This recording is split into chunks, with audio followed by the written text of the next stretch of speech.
thing required by the Election Commission of India to take care of these vulnerable sections. ठीक है.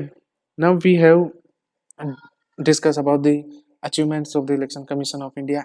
Although we can discuss more achievements about the Election Commission of India, but is more of the less it is the good.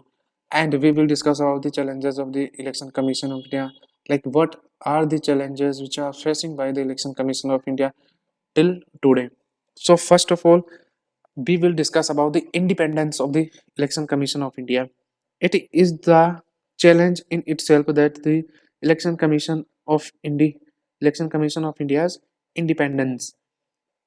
Like if there is biasness in the Election Commission of India, मतलब बाइसनेस का मतलब ये है कि जब भी election होता है तो जैसे अभी बीजेपी है पावर के अंदर, तो जैसे किसी स्टेट का इलेक्शन होगा, जैसे मान लें राजस्थान में इलेक्शन हो रहा है, बीजेपी कांग्रेस दोनों के अपने अपने कैंडिडेट्स उतारे हुए हैं, तो कई बार क्या होता है मॉडल कोड ऑफ कंडक्ट को लेके जो अपोजिशन पार्टीज हैं वो जो सत्ताधारी पार्टी के कैंडिडेट्स हैं उनके खिलाफ इलेक्शन कमीशन ऑफ इंडिया में कंप्लेंट्स करती है that these candidates have violated the model code of conduct.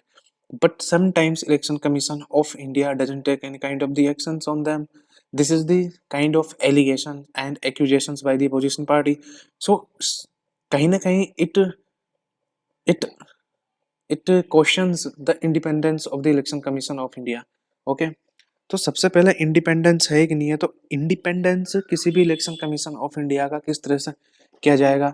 जो चीफ इलेक्शन कमिश्नर्स होता है चीफ इलेक्शन कमिश्नर होता है इलेक्शन कमीशन ऑफ इंडिया का, उसकी सिलेक्शन प्रोसेस क्या है, सिलेक्शन प्रोसेस के बाद में उसको किस तरीके से अपॉइंट किया गया है, क्या अपॉइंटमेंट के वक्त सरकार ने उसके ऊपर कुछ फेवर किया था. If government has done any kind of favour to the candidate who is appointed as the chief election commissioners, then definitely there will be some reciprocity between them. So all of these factors determine the independence of the Election Commission of India. तो selection process की हम बात करते हैं, वैसे हम we have seen how does the election commission of India selected. ठीक है, तो सिलेक्शन प्रोसेस है इलेक्शन कमिश्नर्स की, उसके ऊपर डाउट है सिलेक्शन प्रोसेस.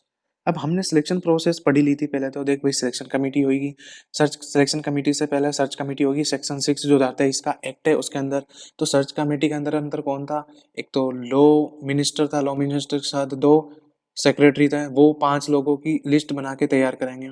तो सबसे पहले